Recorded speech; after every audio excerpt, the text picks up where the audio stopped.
Halo semuanya, hari ini gue ditemenin sama Mbak Likwina Hananto. Halo. Dan di sebelah kanan ada Mas Angga dari iPod. Halo. Kenapa mereka berdua ada di sini hari ini? Karena ceritanya kan kita pernah bikin video kan Apa waktu judulnya? itu. Cara jadi kaya ya? Gimana cara kaya ya? Gimana cara kaya? Kalau nggak salah ya, itu yang nonton udah 2,5 juta. 2,4 juta orang jadi Taipan sekarang. Orang kaya lagi Taipan. Banyak juga tuh. Jadi sekarang ada request untuk bikin dan ada yang ingin tahu bagaimana cara Kayak aja lanjutannya. sih. Soalnya gini, itu video adalah seminggu sekali orang mention tuh ada lah. Masuk mention, bang gue nonton ini apa. Kadang dikasih lagi ke orang. Jadi kayak itu beresonansi banget video itu. Nah kita kan jalan sama iPod juga udah lumayan lama ya. Yes. Dan hari ini tuh kita mau bahas soal gimana caranya kaya 2024. Let's go. Mbak Wina, Yes. 2024 nih. Ditembak ke gue. Mbak Wina dulu. Mbak Wina dulu. Gak nanya market dulu ya. Gitu. Ada nggak yang berubah dari pembicaraan kita 3 tahun yang lalu sampai sekarang nih, apalagi menghadapi 2024? Soal gimana caranya orang jadi kaya? Isinya menurutku masih sama, tapi mungkin bisa lebih dikristalkan. Yang mesti dikerjakan ada 3. Oke. Yang satu adalah kamu punya skill apa, jadi kamu bisa kerja apa yang kamu menghasilkan uang. Oke. Yang kedua adalah uang yang udah dihasilkan itu perlu diinvestasikan. Aku menyebutnya investasi akumulatif. Jadi harus disimpan. Karena definisi kaya itu berarti kan ada uang yang tersimpan. Oke. Bukan cuma punya penghasilan besar. Yang ketiga adalah pada saat kamu punya aset yang bisa menghasilkan. Jadi ada 3 cara yang kita bisa kombinasikan untuk jadi kaya. Oke. Soalnya gini, itu kan aku tuh kemarin baru makan malam sama adikku. Tanya, gimana kerjaan kamu? Capek bang aku kerja, dia bilang. Bang, pengen kaya. Dia bilang. Gimana sih caranya kaya gitu. Tapi kalau buat anak-anak umuran dia nih, something yang super practical tuh apa gitu mbak? Yang kira-kira mereka oke deh nih kayaknya 2 bulan lagi gue bisa langsung lakuin nih gitu. Yang bisa langsung dikerjakan hari ini, nggak perlu nunggu 2 bulan lagi. Oke. Itu adalah si investasi akumulatif tadi. Oke. Yang sebenarnya intinya adalah setor sedikit demi sedikit lama-lama jadi bukit. Kan akumulasi itu kan mengumpulkan ya. Betul. Nah angkanya tuh bisa mau 10.000, mau 50.000, mau 100.000, dan itu harus disimpan di tabungan atau di investasi. Tinggal bedanya kalau nabung uangnya nggak ada pertumbuhan, tapi kalau kita investasi uangnya ada pertumbuhan dan ada resiko dia bisa minus. Perbedaannya di situ. Itu bisa dikerjain hari ini juga, nggak harus nunggu 2 bulan lagi. Oke. Tapi untuk bisa punya itu berarti uangnya harus ada. Nah yang orang suka lupa, dan aku ingat di video itu dibahas, bahwa ternyata yang bikin Radit kayak sekarang itu bukan cuman mengumpulkan. Kan kita ketemu bikin financial plan tuh kayak 2012, Betul. 2011 gitu kan udah lama banget itu. Tapi lu dulu sama sekarang tuh nggak sama, dan yang membedakan adalah si skill yang pertama. Bahwa lu meningkatkan kapasitas lu, kemampuan lu untuk menghasilkan uang, itu impactnya lebih berlipat daripada si akumulatifnya. Dan orang suka lupa proses itu yang nggak bisa di skip. Jadi kalau mau yang dikerjain segera, investasi akumulatif. Tapi kalau ada yang harus terus-menerus dikerjakan, bahkan kalau nanti umurnya udah 58 tahun, itu adalah ningkatin kamu skillnya apa dan bisa menghasilkan terus. Karena investasi akumulatif itu ya kita udah punya uangnya nih. Ya kita investasiin, ya udah dia mungkin berlipat setelah berapa tahun gitu katakanlah ya. Tapi kan yang utama banget adalah kemampuan dapetin uangnya dulu. Kasarnya mah bisa kerja. Kasarnya bisa kerja. Kerjanya apa aja kan macam-macam ya. Tapi Asal jangan males ya. Asal ya, makanya kamu bisa menghasilkan uang dengan cara apa? Sederhana gini. Aku dikenal orang financial trainer, terus tadi pas datang Angga langsung, ternyata Mbak Wina stand up comedy juga. Kan itu dunia yang berbeda banget ya. Tapi sebenarnya ada satu benang merah yang sama loh, skillnya adalah storytelling. Yang aku lagi ceritain sekarang kan storytelling. Waktu stand up comedy Radit datang gue bikin special kan itu storytelling kan. Jadi skill itu ternyata bisa dikembangkan di konteks yang berbeda, menghasilkan uang dengan cara yang berbeda. Itu menurut aku yang orang suka lupa dan di skip. Berarti maksudnya adalah core skillnya Mbak Wina ini bisa mendatangkan uang. Dan gak cuma di satu bidang, tapi 2. Sehingga kalau kita bicara aliran uangnya pun juga gak cuma 1. Itulah yang ngebuat ada uang untuk diinvestasikan secara aktif tadi. Karena ya. kalau mau akumulatif, berarti harus bisa menghasilkan dulu. Can you generate money? Nanti kalau udah ada modal, baru kita bisa punya aset generatif yang berarti aset aktif yang menghasilkan. Bisnis, properti, surat berharga, IP. Ke Mas Angga nih. Ya. Kita mulai dari 2023 dulu ya, sebelum kita ngomongin 2024 nih. Oke, boleh. Slow gak sih? Ngerasa slow gak sih 2023? Slow tuh gimana maksudnya? Slow gitu, gue ngerasa pace-nya tuh slow. ekonominya gitu. Karena marketnya sepi, Mbak Wina. Nah itu yang gue tanyain sebenarnya. Resesi ya, itu dulu deh. Kemarin heboh kan? 2023 gelap ya. Iya, gelap itu itu. ya. Ternyata benar. Bener nggak resesi nih? Kalau resesi sih, definisi resesi sendiri kan mungkin Mbak Wina juga udah paham ya sama Bang Radit. 2 kuartal gitu ya? 2 kuartal berturut-turut itu pertumbuhan ekonominya negatif. Dan selama ini sih sampai sekarang pun data PDB kita sama sekali nggak menunjukkan itu. PDB Jadi kita tidak kemarin baru resesi. rilis, tidak ada resesi. Sejauh ini ya. Tapi slow. Maksudnya menurun Menurun. produksi brutonya ini menurun atau? Jadi PDB itu kan kayak productivity negara kita ya.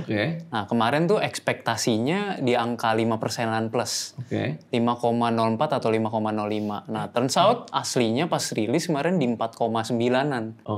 Artinya secara productivity kan berarti negara kita lagi lebih rendah nih kuartal kemarin. Productivity-nya. Tapi sebenarnya cukup wajar juga karena mainly karena penurunan ekspor impor juga. Secara konsumsi rumah tangga masih tetap kenceng juga dari domestik. Tapi slow ini maksudnya apakah berimbas ke bisnis-bisnis yang lebih real gitu? Kayak contoh. Ada punya showroom mobil. Showroom mobilnya sepi katanya gitu.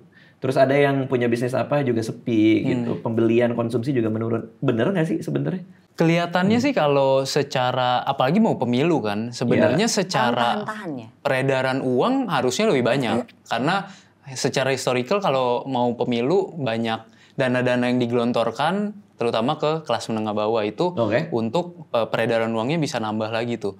Tapi kalau secara bisnis real mungkin karena memang kondisi ekonominya. Kalau dulu kan zaman pandemi, produksi itu susah ya, tersendat. Suppliernya cuma beberapa orang. Sekarang suppliernya lebih banyak, jadi udah lebih stabil secara ekonomi. Artinya supply-nya tambah banyak, demand-nya berarti kebagi tuh. Artinya tadinya kalau misalnya kita di 2022 enak banget nih semua bisnis ke kita semua. Sekarang udah lebih banyak pesaing-pesaing baru lagi. Kayak gitu. Dalam konteks bisnis? Dalam konteks secara siklus bisnis, secara permintaan penawaran. Jadi emang ada penurunan dan berasa di kita juga? Berasa di kita juga. Nah supaya kaya gimana? Supaya kaya? Yang terjadi di 2024 berarti gitu ya? Di 2024 yang menarik sebenarnya kita tetap fokusnya ke domestik. Kita nggak perlu ngeliat dulu peluang ekspor seperti apa. Karena market juga secara global di China sekarang lagi menurun, Bang dan Mbak Wina.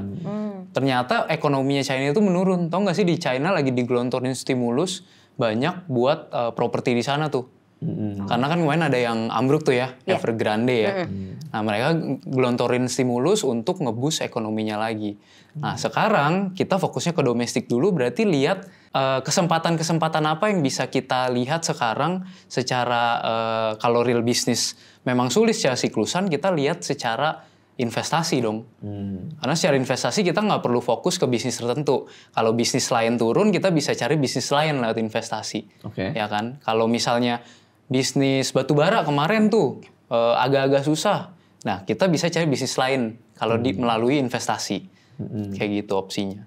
Tapi kan berarti itu lebih ke industrinya itu dinilai masyarakat optimis apa tidak kan? Betul. Karena kan harga saham, kalau kita bicara investasi maksudnya konteksnya saham kali ya? Konteksnya saham. Jadi, tapi itu kan sesuai tergantung gairah masyarakat terhadap industri itu.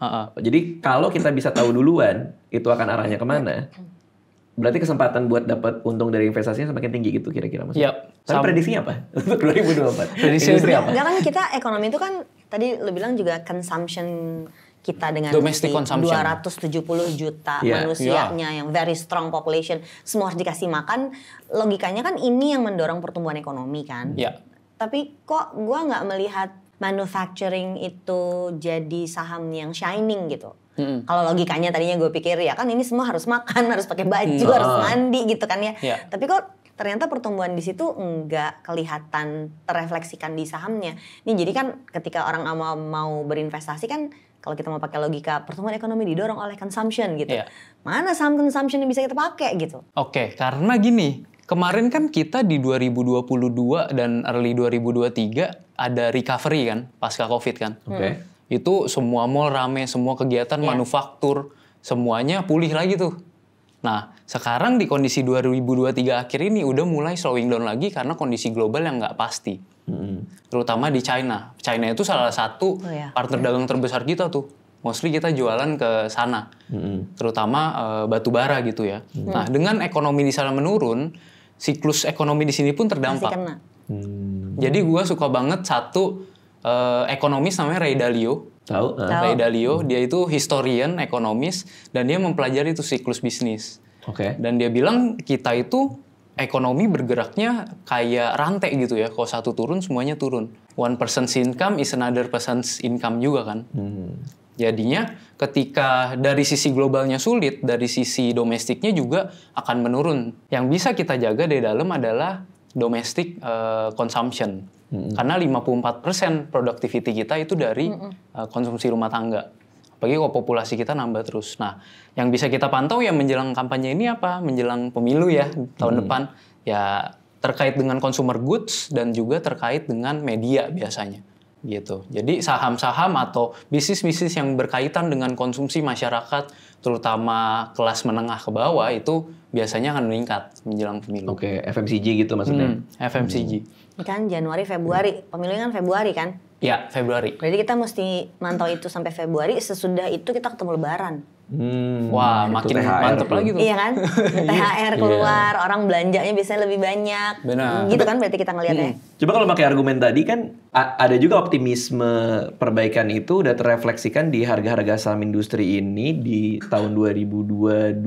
2022 yes. Sampai 2023 udah banyak yang kan. rally. Maksudnya optimismenya udah terrefleksikan di harganya. Sehingga sekarang kalau tadi kata Mbak Wina dia stabil atau mungkin menurun. Karena udah mulai koreksi dari harga yang tahun 2022 itu kan. Bisa gitu juga dong sebenarnya. Bisa juga. Jadi kan udah memprice in rally di 2023 awal kemarin. Kalau kita lihat saham-saham emiten retail atau saham-saham auto bahkan ya. Bukan auto saham nih ya, otomotif maksudnya. Iya. Nah itu udah pada rally tuh ya.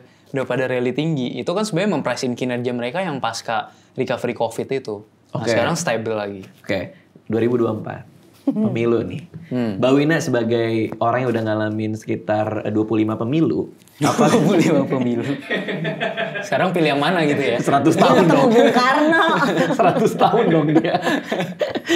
Mbak Wina, apa nih refleksi ke ekonominya tuh apa Kak? Sepengamatan Mbak Wina? Jadi lebih optimis kah? Atau justru pada nahan kah? Atau akan jadi susah kah? Apa gimana? Setiap mau pemilu yang gue rasain adalah orang tuh menahan diri. Wait and see. Nunggu. Iya lebih banyak uang berputar.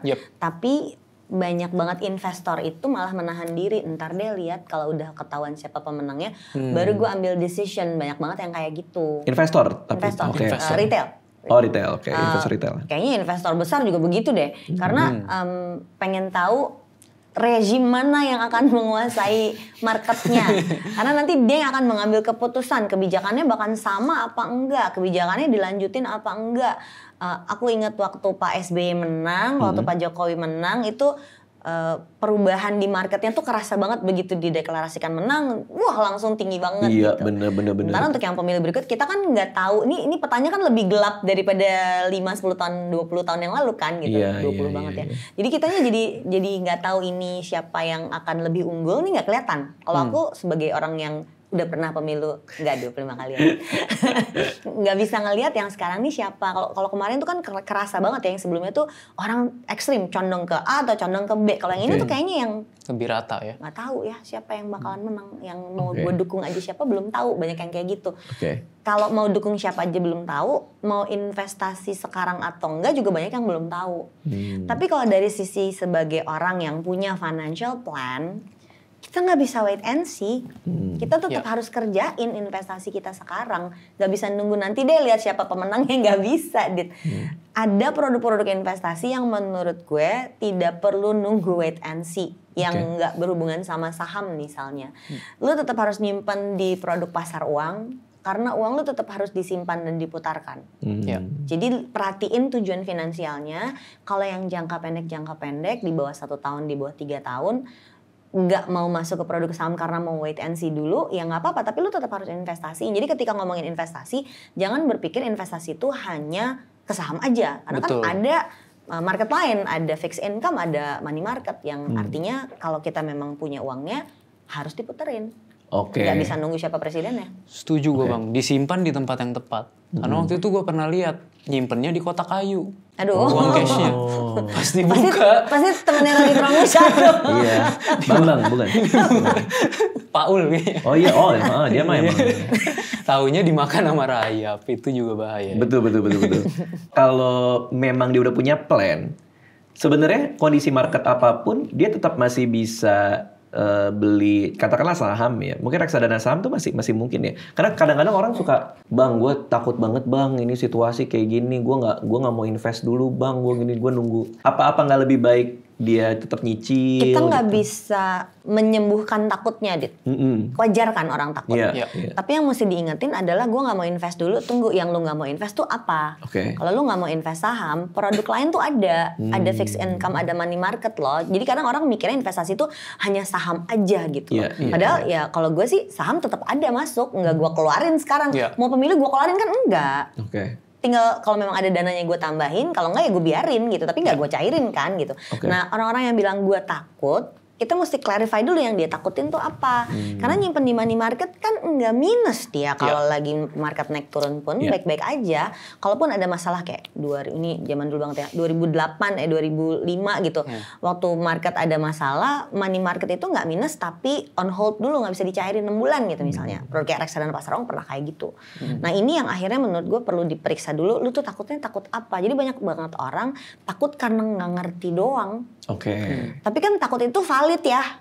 Jadi kalau menurut gue takut, oke, kita akui dia takut, tapi tahu nggak semua produk itu resikonya besar. Ada produk yang resikonya rendah. Gue zaman dulu itu selalu ngomong gini, kita tahu kan low risk low return, high risk high return. Semua orang ngomong kayak gitu. Dulu di kepala gue dan di trainer di kantor gue yang suka ngajar bareng sama Angga, ngomongnya oh ya udah, jadi kalau tujuan finansial masih di atas 10 tahun, hajar aja produk resiko tinggi. Ternyata sekarang emang marketnya nggak sama, jadi nggak bisa lagi ngomong kayak gitu. Jadi kalau sekarang kita bilangnya low risk low return, high risk not necessarily high return. Karena ada produk-produk berbasis saham yang dalam 5 tahun dia minus 2%. Kalau kayak gitu ceritanya, ntar dulu mungkin orang emang nggak sanggup, nggak cukup kuat mentalnya buat masuk ke produk yang kok minus terus ya. Kecil sih minusnya, tapi kan kayak masukin air ke ember bocor kalau gini caranya. Maka benar-benar harus memilih mau produk apa. Dan mari kita tahu investasi itu tidak cuma saham ada, fixed income ada, money market juga ada. Tapi jangan enggak investasi. Kalau poin aku tangkap adalah karena dia takut mengalahkan ketakutannya kan dengan pengetahuan ya. Untuk dia tahu nih ketakutannya ini bisa masuk akal apa enggak ya, valid atau enggak. Tapi yang kedua yang aku tangkap juga adalah in the end yang paling penting itu tidur nyenyaknya kan. Percuma kan kita kalau dengar-dengar saham beli saham itu tapi kepikiran dan jadi nggak happy juga gitu. Hidupnya kan. Semua orang punya profil resikonya masing-masing gitu. Kaya. Iya betul sih. Betul sih. Itu masalahnya ya. Itu masalahnya ternyata. Mau sih lu. Tapi topik hari ini gimana caranya kaya, bukan cepet kaya. Bener, gimana caranya kaya. Betul. Ya bener juga ya. Kan? Ya, gimana caranya kaya dalam kurung tapi nggak cepet. Iya. Tapi berproses. Bener, karena kesabaran tuh penting. Itu yang aku sadari banget. Zaman-zaman mulai ngumpulin dana pensiun, rasa sabar itu yang paling penting sih untuk tahu bahwa ini semua proses dan ada waktu. Makanya anakku sekarang itu PR utama di rumah adalah ngajarin mereka bersabar. Kayak mereka screen time itu cuma hari Minggu. Mereka mau minta di hari apapun kita nggak kasih dan mereka udah belajar bahwa sabar. Mereka minta es krim, nggak saat itu kita kasih. Mungkin sorenya atau besoknya gitu. Jadi gimana caranya mereka punya permintaan sesuatu, mereka belajar menahan dulu nih bahwa nggak semuanya serta-merta langsung dapet. Mereka udah 3 bulan nggak makan sama sekali. Jadi kayak sabar aja dulu ya. Tapi yang menarik adalah nih soal iPod. Ya karena kan kita udah sering bahas iPod juga. Di iPod itu kalau mau cari informasi tentang market di kondisi pemilu tuh masih bisa juga di iPod. Apa melalui iPod Buzz-nya atau ada channel lain di iPod? Oke, kalau buat semua informasi nggak cuma terkait pemilu, terkait informasi saham, terkait market, reksadana, itu semua ada di Podbuzz sekarang. Jadi kita tahu karena sekarang market, terutama market retail ya, itu investor retail kan jumlahnya bertambah banyak banget Bang. Dan nyari informasi yang benar-benar kita bisa pegang dan untuk jadi pertimbangan kita investasi itu kan harus kita pilih-pilih dengan baik kan. Betul. Apalagi informasi sekarang banyak banget ya. Dulu kalau Warren Buffett dapat informasi laporan keuangan seminggu baru nyampe ke rumah dia. Iya. Sekarang 1 jam juga udah langsung bisa kelihatan. Tapi itu buat kita jadi yang namanya overload information kan.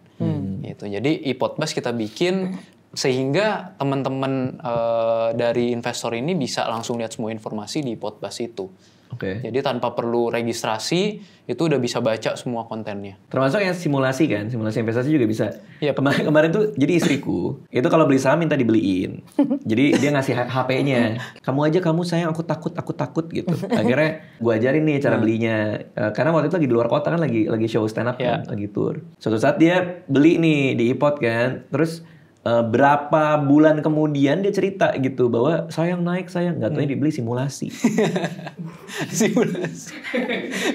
Naik sih naik, tapi bohongan gitu, simulasi doang. Ternyata itu simulasi. Iya. Tapi feelingnya bener. Iya tapi tidak terjadi, tidak menjadi sebuah kenyataan. Akhirnya tetap gue yang beliin jadinya. Gitu ya. Cuman karena semudah itu buat nyobain ya? Buat nyobain. Okay. Karena kendala dari investor baru itu sebelum dia berani eksekusi buy, itu get familiar sama si UI UX dari suatu aplikasi kan. Sama kita kalau pakai aplikasi hijau misalnya, terus suruh pakai yang oranye kan udah beda lagi tuh feelnya. UI-nya. Ya, nah. Aku dulu belinya telepon. Justru lebih seneng itu ya dulu ya. Banget ya. Aku gak ngalamin sih kalau buy sell stres banget kalau nggak nyambung. Kayak di Wolf of Wall Street jadinya tuh ya. Itu apa ke broker ya berarti ya? Ke broker ya nelfon. Nih saya mau beli ya ini berapa? Oke ibu confirm ya confirm. Klik ada kedengeran gitu. Oh iya. Pakai baju apa gitu. Berarti sekarang udah gampang banget ya. Kalau dulu simulasi bahkan nggak ada berarti ya? Dulu simulasi nggak ada. Jadi mau explore mengenai fitur, coba-coba misalnya mau ngelihat chart, mau lihat broker summary, itu udah nggak perlu login lagi sekarang. Dari iPod kita udah sediain fitur simulasi investasi tanpa registrasi. Jadi pakai aja dulu. Saya pakai penggaris. Dulu ya? Ini kenapa menceritakan aib sendiri sih? Tapi jadi sekarang tuh lebih gampang maksud gue. Jadi nggak ada alasan sebenarnya, tinggal tadi lu bersedia nggak menyediakan waktu sama energi untuk belajar. Ya, jadi Mbak Wina tadi benar banget sih, harus nyisihin waktu, ngeluangin waktu buat investasi. Apalagi kalau sekarang kita tahu ya, minat baca di Indonesia tuh tergolong rendah nggak sih sekarang tuh ya. Makanya kita harus... Lumayan parah sih. Anak gue belum bisa baca loh. Belum bisa? Yang umur? 2 tahun. Emang belum waktunya. Jadi, kita sebenarnya nggak perlu mikir kita harus baca 1 buku 1 hari gitu kali ya. Karena memang waktunya sekarang udah dikit. Jadi karena uang kita, terutama terkait investasi tadi, uang kita adalah tanggung jawab kita harus nyisihin waktu dan ngupdate sedikit banyak tentang investasi kita juga dengan baca berita, baca informasi terkait investasi kita kan. Makanya kita harus isihin setidaknya ya 5 menit, 1 menit, atau 1 artikel per hari, masa nggak bisa sih Bang? Nggak perlu seharian ditongkrongin kan sebenarnya. Bener. Iya, tapi menarik karena bisa kapan aja. Nyolong waktu juga bisa kan. Mulai dari bangun tidur, bisa lihat info dan rumor terbaru soal saham. Tapi hati-hati juga kan. Itu kan informasi harus kita telah dengan benar-benar juga ya. Nah, jadi kalau mau belajar, bisa di e-Podbuzz. Ya. Jadi cukup sisihin waktu sedikit aja. Sebenarnya kan habit itu dibentuk 21 hari katanya ya. Kayak gue pertama kali belajar investasi juga awalnya baca dulu dikit, 1 lembar dulu, 1 lembar, tapi dicicil tiap hari. Nah kita bikin habit itu lewat e-Podbuzz aja yang udah kita sediain dari e-Pod. Baca aja 1 artikel atau 1 konten dulu setiap harinya. Oke. Misalnya pagi-pagi sambil bikin kopi, baca ada update apa sih dari Buzz Admin. Kita ada namanya Buzz Admin. Itu admin e-Podbuzz yang ngasih rekapan tuh. Hari itu makro gimana, rekomendasi saham apa aja. Habis itu udah siap mau ke kantor, mau nunggu ojek, bisa juga lihat juga baca. Ada apa lagi nih update terkini? Biar Jaksel lagi di MRT. Lagi di MRT. Harus ngelipet MRT. Di MRT. Sambil duduk gitu kan. Bener-bener lagi di bawahnya tuh ya. Nah, tapi gue suka tuh, jadi bikin ini jadi sebuah habit. Betul. Karena kan semua yang mulai dari habit itu akan jadi bagus gitu. Lo mau itu olahraga, makan sehat, skincare, itu harus diulang-ulang terus. Cari 1 hal kecil yang bisa diulang-ulang terus. Jadi menurut gue kalau memang lo mau nyediain waktu 5 menit aja untuk bisa baca dari e-Podbuzz-nya, tentuin mau bikin itu time schedule atau mau bikin itu kalau udah lagi ngapain atau tadi lagi di perjalanan, tapi itu jadi habit yang akan ngisi ke kita. Karena menurut gue ini penting banget waktu kita investasi, kita tuh tahu linggonya tuh penting banget. Jadi terminologinya jadi si ketakutan yang tadi orang sering sebut, "Bang, tapi gue mau investasi takut." Kan banyak banget tuh yang ngomong gitu kan kalau di komen-komen YouTube-nya Radit. Itu bisa terobati pakai gue udah ngerti yang gue dimaksud tuh tadi ternyata ini. Jadi karena dia tuh aku tuh karena tidak tahu aja. Tapi seberapa mudah sekarang untuk dapat informasi ya? Kalau pakai iPodBuzz kan semua kita bisa lihat di sana kan semua informasinya ya. Tapi kalau dilihat dari zaman Mbak Wina dulu pertama bikin edukasi soal investasi di radio kan waktu itu, emang sekarang ketersediaan informasinya udah begitu mudah gitu apa gimana? Bener yang kata Angga tadi, ini udah information overload. Gimana cara check and balance informasi di iPodBuzz ini? Gimana kita tahu bahwa ini informasi yang berkualitas atau enggak di dalamnya? Of course kalau informasi, pertama kita harus ngerti dulu linggonya tadi. Karena kalau enggak kita akan merasa semua informasi pasti ada gunanya dan semua bisa kita pakai. Sedangkan enggak semua. Untuk kita tahu ya kita harus ngerti linggonya dulu dan kita harus tahu memang secara emiten atau secara sentimen mana yang beneran atau mana yang kira-kira cuma buatan. Gitu ya. Kalau misalnya di kanal rumor ada kita gitu juga ya berarti ya? Banyak juga yang seperti itu. Kayak mau masuk-masukan belantara ini. Mau goreng-goreng nih kayaknya. Terus kayak rumor, sebenarnya kita nggak bisa sepenuhnya bergantung sama rumor aja, apalagi untuk trading. Kita harus combine juga sama yang namanya apa? Technical. Atau transactional analysis lewat broker summary. Jadi nggak bisa sepenuhnya ngandelin rumor. Tapi ini nyambung ke Mbak Wina bilang tadi, kalau misalnya zaman dulu pakai koran, yang tahu informasinya duluan itu kira-kira orang yang di kota atau publishernya. Iya kan? Nah, justru iPod bikin iPodBuzz itu untuk mendemocratize informasi. Biar investor retail juga bisa mendapatkan informasi yang sama, setidaknya nggak jauh gapnya dengan investor-investor lainnya. Dan informasinya dapatnya lebih cepat, nggak nunggu korannya terbit besok. Betul. Semua orang bisa komen berarti kan? Semua orang bisa komen, semua orang bisa interaksi. Jadi teman-teman bisa mulai coba pakai iPod ya. Pakai aja dulu karena tanpa registrasi, kayak tadi salah satu fiturnya, iPodBuzz bisa langsung dibaca. Dan kalau misalnya udah mulai mengerti ini dari baca-bacanya, bisa nyobain tapi belum investasi dulu, simulasi investasi. Lagi-lagi nggak perlu bikin akun. Nggak perlu bikin akun. Bisa ke sana. Dan baru kalau udah pede banget, baru bisa mulai investasi. Dan investasi itu juga nggak cuman saham ya, tapi kan ada banyak juga. Oke, sip. Nah, sekarang Mbak Wina nih. Mbak Wina ini yang banyak diomongin juga nih di video kita. Ada yang bilang bahwa gimana caranya kaya? Ya gimana orang gue generasi sandwich, harus ngidupin orang tua, ngidupin keluarga sendiri, sisanya juga dikit gitu. Itu gimana tuh Mbak tanggapan Mbak Wina? Papa nggak kaya tapi kamu barokah. Oh nggak gitu ya jawabannya. Mantap. Terus lalu jawabannya kenapa jadi gini? Oke, jadi kita mesti balikin bahwa budaya kita orang Indonesia itu akar budayanya adalah ngerepotin orang. Enggak maksud gue nggak itu. Akar budayanya adalah gotong royong. Like seriously, gue ngajar finansial tuh dari Aceh sampai Papua.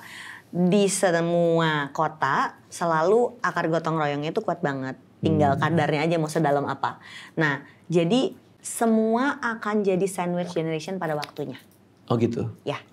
Gue merasa gue gak sandwich generation, tapi dipikir-pikir mertua gue udah tinggal di rumah gue.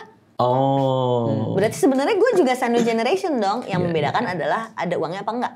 Sehingga tidak terasa berat. Bentuknya gitu ya? Nah, kalau kita mau ada solusi dari sandwich generation itu, harus balik ke akar budaya gotong royongnya. Gotong royong itu gini, 10 orang bantuin 1. Yang sekarang terjadi 1 orang bantuin 10. Ya pantesan aja jadi beban, Dit. Nggak bisa. Jadi udah mesti harus dibahas di antara keluarga dan keluarga besar. Tolong menolong bantu-membantunya tuh mau kayak apa. Jangan biarin 1 orang harus nopang seluruh dunia. Kalau mau ini ada solusinya. Tapi kan susah karena mesti diomongin dan berat ngomong sama keluarga besar. Padahal itu kan hal penting ya. Maksudnya kayak solusi dari semua itu kadang-kadang cuma tinggal ngomong ya. Kayak pertama berapa budget yang bisa kita kasih. Dan itu harus jujur aja. Karena mau gak mau itu harus sesuai kemampuan kita. Kadang-kadang ada orang yang gak berani ngomong. Jadi dia mengorbankan semuanya malah jadi susah. Akhirnya dianya yang hancur. Iya, dan kalau dia hancur menghidupi dua-duanya juga gak bisa. Pada saat kamu adalah si penolong di keluarga, kamu harus memastikan kamunya kuat. Karena kalau kamunya hancur, gak ada yang nolong. Betul, itu dia. Iya kan, itu penting banget. Jadi sebenarnya kalau di sandwich generation yang harus dihitung adalah pengeluarannya berapa, penghasilannya berapa, ini matching apa enggak. Finance tuh angka ya, Dit, nggak bisa diapa-apain. Kalau nggak matching ya nggak bisa gitu, berarti lu boncos gitu. Bener. Nah di beberapa kasus yang harus diperiksa adalah pada saat ini adalah sandwich generation, sebenarnya angkanya berapa sih? Sebenarnya yang ditanggung tuh apa sih? Karena ada keluarga yang ditanggung tuh ternyata harus membiayai rumah tangga orang tuanya. Kalau nggak dibiayain orang tuanya tuh nggak punya uang sama sekali, listrik aja nggak bisa. Nah kalau kayak gitu kan jadi kelihatan, oh angkanya jadi besar. Ada yang ternyata orang tuanya tuh nggak minta dibiayain, bisa kok ada uang pensiun tapi nggak banyak. Tapi kan mama itu di Facebook ya. Mama di Facebook. Jadi selalu banyak banget grup yang reuni. Kalian gitu gak orang tuanya?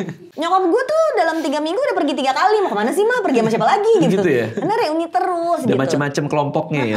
Pergi ke Bandung, pergi ke Cirebon. Ya kalau cuma situ, Toto pergi ke Vietnam mau apa lo? Ke Vietnam. Ada yang ibunya tiba-tiba, aku tuh ada reuni ke Turki. Emang gak ada reuni, kenapa jadi Turki? Ibu-ibu apa ini? Terus anaknya oleng.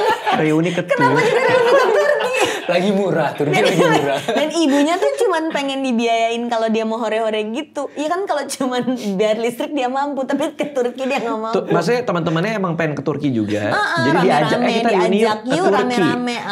Ibu-ibu lain gitu. Itu ibu-ibu mau tanam rambut di sana. Nah issues-nya tuh kayak gitu, Dit, yang dihadapin orang. Ada lagi yang memang agak berat, biaya kesehatan. Nah kita mesti tahu nih kadar sandwichnya tuh seberat apa supaya kita bisa tahu membiayainya pakai apa. Nah membiayai itu kan berarti dari penghasilan kita.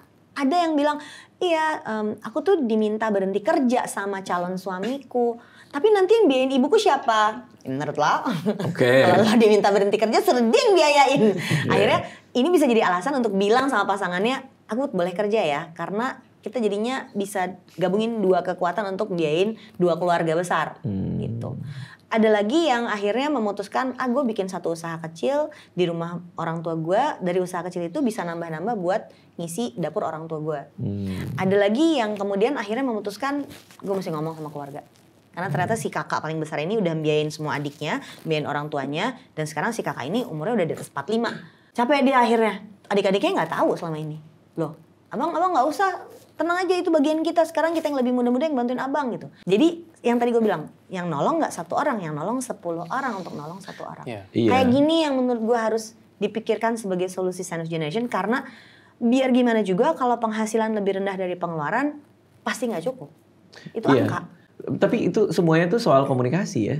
Bukan masalah finansial kan? Iya benar-benar. Itu akhirnya masalah culture. Betul. Karena untuk anak bilang, sorry mah gak ada uangnya. Tabu. Betul. Wah durhaka lo gak ngasih ke nyokap gitu ntar. Iya. Dibikin toksik abis gitu ya. Kalau lo gak ngasih ke nyokap lo gak berbakti. Toksik abis kan kalau kayak gitu. Nah yang kayak gini-gini kan sebenarnya bukan isu finansial. Karena isu finansial tuh sederhana. Ngitung angkanya cukup apa enggak. Oke, betul.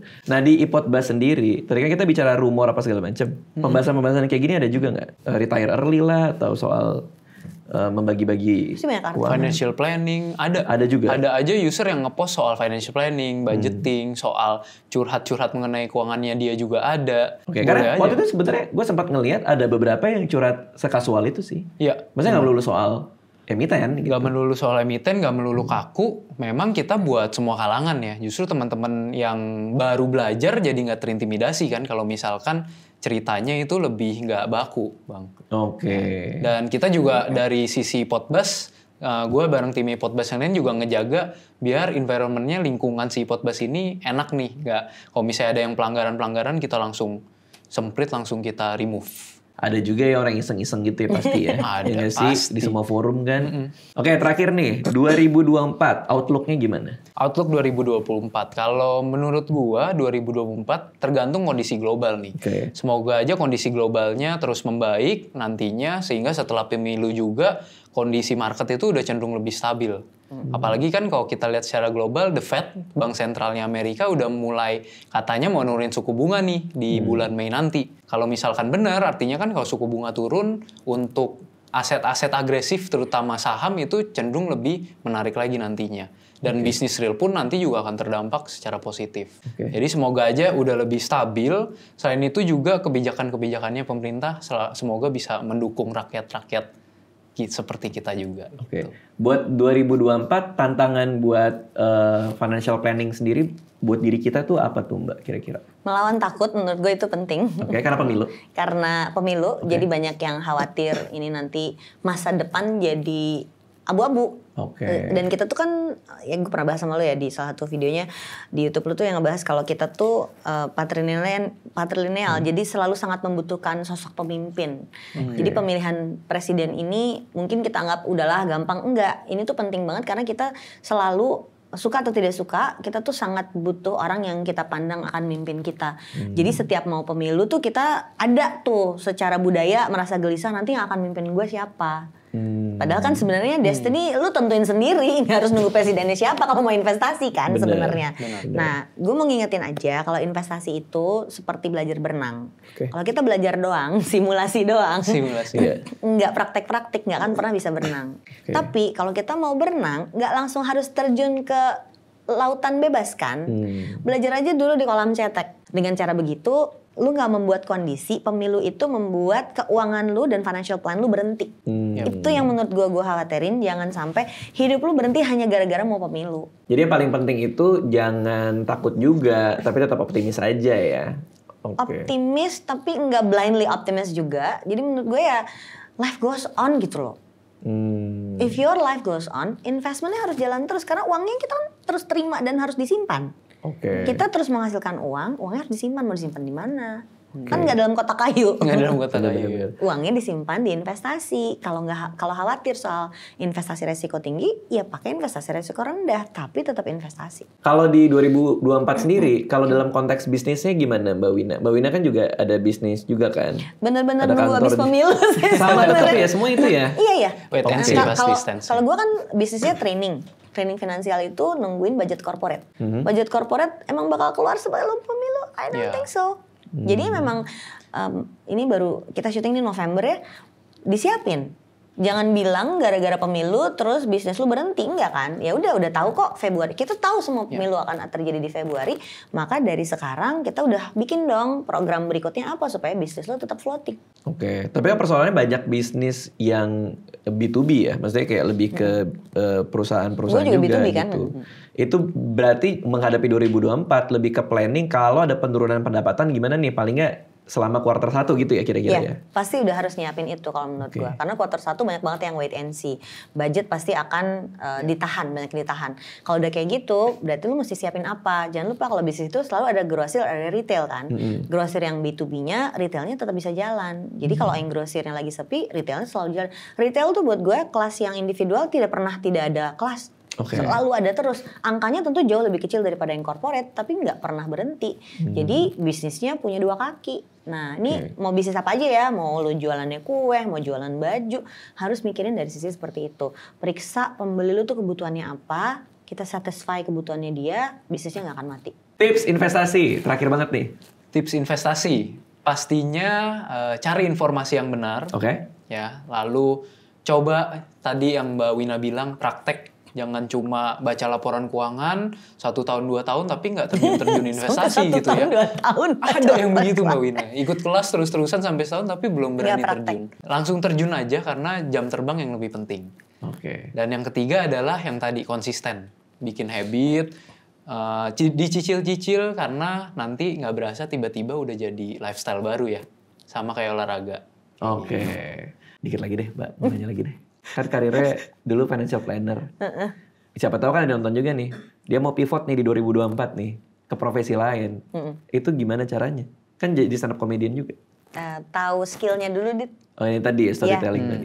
Yang gue rasain pada saat ngomongin financial planning, ilmunya begitu 20 tahun nih, udah 20 tahun gue ngerjain itu, ilmunya ya begitu, nggak ada geser. Cuman cara penyampaian yang akan berbeda. Nah waktu masuk ke stand up comedy, gue kayak belajar dari nol dan setiap hari dari nol. Nah itu tuh bikin kayak, wow ilmunya banyak banget yang harus gue pelajarin lagi. Ketika lo merasa nggak nyaman kayak gitu, lu tahu lu ada di bidang yang benar. Oke, jadi siapa tahu di sini ada yang pelukis mau jadi pegulat kan kita Siapa tahu. kita nggak tahu kan. Harus pegulat. Contohnya tuh gimana banget ya? lagi Contohnya banyak harus sekarang. pegulat Kan banget. kita nyari yang beda. Iya. Itu pasti beda zaman. Baik. Apalagi pas di piting. Oke, terima kasih yang udah nonton. Terima kasih Mbak Wina. Thank you. Terima kasih Mas Angga. Thank you. Terima kasih juga iPod untuk episode kali ini. Sekali lagi ya, langsung aja kalau mau belajar buka iPod, pakai aja dulu tanpa registrasi.